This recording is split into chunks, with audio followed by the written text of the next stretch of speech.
साथियों नमस्कार। साथियों सबसे पहले आप लोगों को बधाई एक और खुशखबरी के साथ में।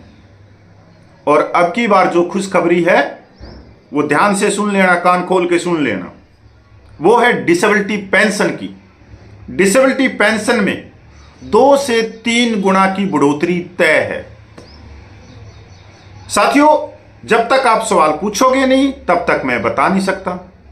आप सवाल पूछते हो, उसका उत्तर खोजने के लिए मैं कागजों में घुसता हूं, मैं कागजों को स्टडी करता हूं और क्या बढ़ोतरी है और उस सवाल का जवाब, उस सवाल का उत्तर आप लोगों तक पहुंचाने की कोशिश करता हूं।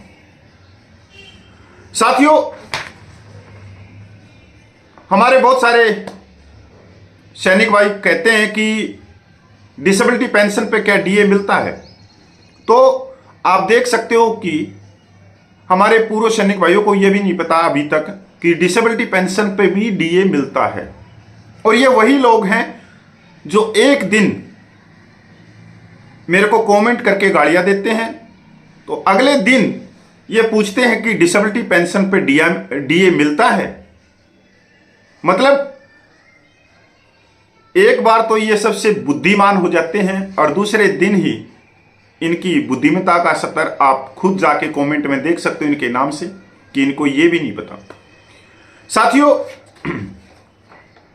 स्लाइड चलती रहेंगी स्क्रीन पे, आप आराम से देखते रहना। साथियों जवान डिसेबिलिटी, ऑफिसर डिसेबिलिटी। साथियों आप लोगों को नहीं मालूम हो तो मैं बता देना चाहता हूं पहले ही कि डिसेबिलिटी पेंशन 3 प्रकार की होती है और 3 ही प्रकार की डिसेबिलिटी होती है। जवान डिसेबिलिटी टाइप ऑफ पेंशन, पहले नंबर पे जो डिसेबिलिटी है वो normal rate of 100% disability pension. ये नॉर्मल जो डिसेबिलिटी होती है ये एट्रीब्यूटल होती है। जो सेना के काम करते हुए घायल हो गया, जख्मी हो गया, उनको। तो आज के दिन जो normal rate of 100% disability pension है वो है 9,000 रुपया। अगर हम 8वें वेतन आयोग की मान के चले और हम जो एक्वार्ड फार्मूला या एलसी की रिपोर्ट को मान के चले या गोदी मीडिया को मान के चले या गोदी कोट टाई वाले यूट्यूबरों की मान के चले तो 3 फिटमैन फैक्टर सबसे आगे चल रहे हैं, 1.90, 2.08 और 2.28। अब हम 9,000 को गुणा कर लेते हैं। पहले करते हैं हम 1.90 से, तो डिसेबिलिटी पेंशन हो जाएगी 17,100 रुपये। अगर 2.08 से गुणा करते हैं तो हो जाएगी 18,720 रुपये। अगर 2.28 से गुणा करते हैं तो 20,520 रुपये हो जाएगी। तो कोई बढ़ोतरी नहीं है, कोई ज्यादा बढ़ोतरी नहीं। दूसरे नंबर पे है वार इंजरी 100% डिसेबिलिटी पेंशन, जो आज के दिन है वो है 18,000 रुपया। अगर हम फिटमैन फैक्टर 1.90 को लगाते हैं तो 18,000 रुपये से बढ़कर 34,200 हो जाएगी। 2.08 का फिटमैन फैक्टर लगाते हैं तो 37,440 हो जाएगी। अगर 2.28 का फिटमैन फैक्टर लगाते हैं तो 41,040 रुपया हो जाएगी। तो कोई ज्यादा बढ़ोतरी नहीं। तीसरे नंबर पे है war injury 100% invalid out disability pension, जो आज के दिन है वो है 26,900 रुपया। अगर फिटमैन फैक्टर 1.90 लगाते हैं तो 51,110 रुपया हो जाएगी। अगर फिटमैन फैक्टर 2.08 लगाते हैं तो 55,952 रुपये हो जाएगी। 2.28 का फिटमैन फैक्टर लगाते हैं तो 61,332 रुपये हो जाएगी। कोई ज्यादा फायदा नहीं। साथियों मैं यहां पर एक बात और कहना चाहता हूं रुककर कि जो डिसेबिलिटी पेंशन है, जो आपका बेसिक वेतन होता है उसका परसेंटेज होता है। जो नॉर्मल डिसेबिलिटी होती है वो 30% और जो वार इंजरी 100% डिसेबिलिटी पेंशन या war injury 100% invalid out of disability pension, ये 60% होता है। साथियों, अब खुशखबरी, बल्ले बल्ले लग गया जैकपॉट। ऐसी खुशखबरी और बधाई रुकनी नहीं चाहिए, क्योंकि डिसेबिलिटी पेंशन में सीधे सीधे जबरदस्त बढ़ोतरी हो रही है। अब देखो ऑफिसर डिसेबिलिटी डिटेल्स, ऑफिसर की डिसेबिलिटी पेंशन लाखों में बढ़ रही है। साथियों, पहले भी कोई कम नहीं थी, ORP 4 में भी कोई कम नहीं है, आज के दौर में भी कम नहीं है, फिर भी हम इस पे भी 3 फिटमेंट फैक्टर लेके चलते हैं, 1.90, 2.08, 2.28। Normal rate of 100% disability pension officer जो आज के दिन ले रहा है वो ले रहा है 75,000 रुपया। अगर इसके ऊपर फिटमेंट फैक्टर 1.90 लगाया गया तो नई डिसेबिलिटी पेंशन हो जाएगी 1,42,500। अगर 2.08 का फिटमेंट फैक्टर मिला तो 1,56,000 हो जाएगी। अगर फिटमेंट फैक्टर 2.28 हुआ तो 1,71,000 हो जाएगी। होगी ना बल्ले बल्ले, मैं गलत नहीं बोलता, खुशखबरी है, बधाई है, और बधाई ऑफिसर को है। अभी तो 2 डिसेबिलिटी पेंशन और भी बची हुई हैं, अब उनको भी सुन लो। अगर आपके रोंगटे नहीं खड़े हो जाए तो भाई मेरा नाम चेंज कर देना। मैं कोई गोदी कोट टाई वाला यूट्यूबर नहीं हूं। अब दूसरे नंबर पे वार इंजरी 100% डिसेबिलिटी पेंशन जो आज के दिन है 1,50,000। 8वें वेतन आयोग में फिटमेंट फैक्टर 1.90 मिला तो 2,85,000 हो जाएगी। सिर्फ 1.90 के फिटमेंट फैक्टर से कितनी हो जाएगी? 2,85,000। अगर फिटमेंट फैक्टर 2.08 है तो 3,32,000। अगर 2.28 है तो 3,42,000। अब तीसरी, war injury 100% invalid out disability pension. आज के दिन जो डिसेबिलिटी पेंशन है वो 2,54,000 रुपया। फिर एक बार कान साफ करके सुन लो, कहीं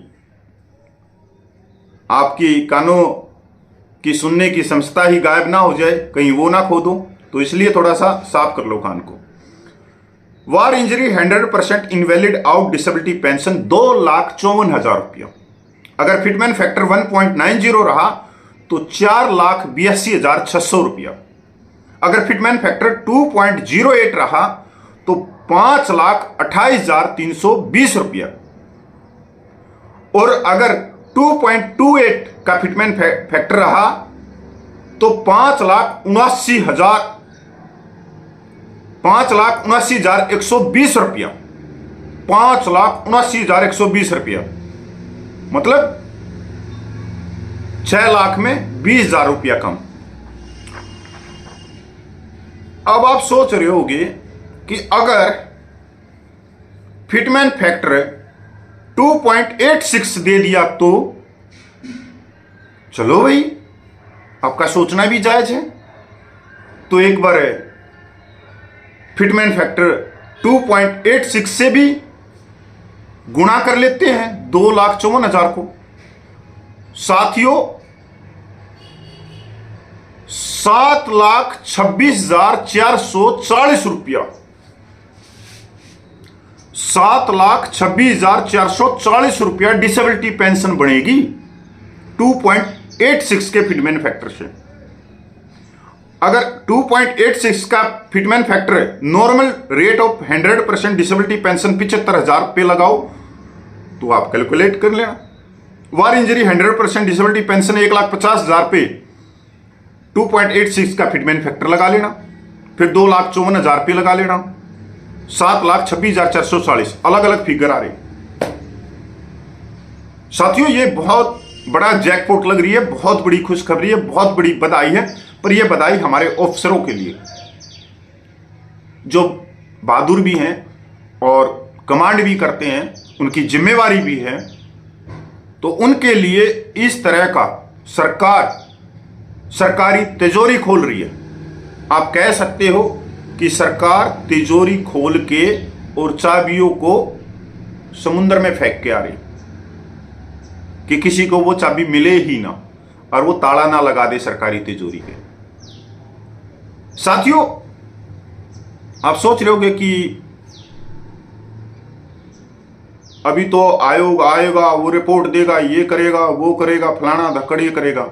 आयोग कोई आसमान से थोड़ी उतर के आएगा, वो आप और हम ही तो हैं, हमारे जैसे ही तो हैं। आयोग के पास में क्या है? 8वें वेतन आयोग को लागू करने के लिए क्या स्टडी है? एक ही स्टडी है, डॉक्टर एकहार्ड फार्मूला और आईएलसी की रिपोर्ट, यही तो है। इसके अलावा क्या है आयोग के पास में? वो कागज आपको दे दें। अगर आयोग ही है सब कुछ कि एक अध्यक्ष 2 ही सदस्य हैं, तो फिर 45 सदस्य क्यों? यहां पर हमने वो नहीं कहा कि ये फिटमैन फैक्टर है, हमने तो बिल्कुल जो फिटमैन फैक्टर सबसे नीचे चल रहा है 1.90, हमने तो उसको लिया है, फिर 2.08 को लिया है और 2.28 को भी लिया है। भाई 1.90 से तो फिटमैन फैक्टर नीचे जा ही नहीं सकता, किसी भी हालात में नहीं जा सकता। क्यों नहीं जा सकता? क्योंकि आज के दिन डीए 55% है और जनवरी 2025 और दिसंबर 2025 तक 2 डीए और है, तो 60% हो जाएगा। 5% आप और लगा लो, 55 और 5 60% हो गया, तो 1.60% तो वैसे ही है आपकी। 1.60% तो वैसे ही है, क्योंकि डीए शून्य होना है। डीए शून्य हो जाएगा, 0 हो जाएगी डीए, और डिसेबिलिटी पेंशन पे भी डीए शून्य हो जाएगा। तो साथियों, आप दिमाग लगाओ, बकलोली नहीं कि कोई आके कमेंट करके चला जाता है 2-2 रुपये के ट्रोल वाले। भाई आपको ज्ञान नहीं है तो हमारे से ज्ञान ले लो, हम ज्ञान देने के लिए बैठे हैं। पर मैं अपने बुद्धिजीवियों को कहना चाहता हूं, जिन्होंने भी ये 2-3 दिन से ये प्रश्न पूछा था डिसेबिलिटी पेंशन में क्या बढ़ोतरी होगी, आपने बहुत अच्छा सवाल पूछा और इसका फायदा मेरे को हुआ कि मैंने कागज ढूंढे, मेरी जानकारी बढ़ी और आप लोगों तक पहुंचाई। आप लोगों को तो इस सिर्फ ये जानकारी 10-12 मिनट में मिल जाएगी, पर इसके लिए मेरे को तो घंटों बैठना पड़ता है, घंटों फाइल देखनी पड़ती है, घंटों मेरे को गूगल करना पड़ता है, आंखें एक तरह से जम जाती हैं। तो आपको तो सिर्फ 8 या 10 मिनट में ये पूरी खबर मिल गई, पर उसके लिए मेरे को कितना करना पड़ता है। पर मैं कोई परेशान नहीं हो रहा इससे। भाई आप जब तक नहीं पूछोगे तो मेरी जानकारी कैसे बढ़ेगी? तो मैं तो आप लोगों का धन्यवाद करता हूं कि कम से कम आप इस तरह के सवाल पूछते हो, तो मैं मजबूर होते हुए उन चीजों को देखता हूं कि हाँ यार, इस चीज को तो देखना चाहिए। और इतना इंटरेस्ट आता है कि पता ही नहीं लगता। लगातार आप 3-3, 4-4 घंटे फाइलों को ढूंढते रहते हो। आप पानी पीने के लिए भी नहीं जाते कि कहीं जो अभी हमारा दिमाग लगा हुआ है वो ना टूट जाए उस चीज से, तो उसी पे दिमाग लगा रहा हूं, पानी बाद में पीवांगे। तो ये बहुत अच्छी है।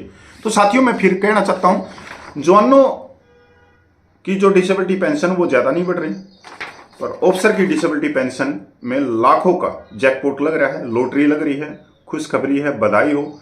और आप भी सब भारत सरकार को भी बधाई दो और जो रिटायर्ड ऑफिसर हैं उनको भी बधाई दो, क्योंकि उनकी पेंशन सीधे सीधे लाखों में बढ़ रही है। साथियों, मैं पूर्व सैनिक कपिल फौजी आप लोगों का धन्यवाद करता हूं।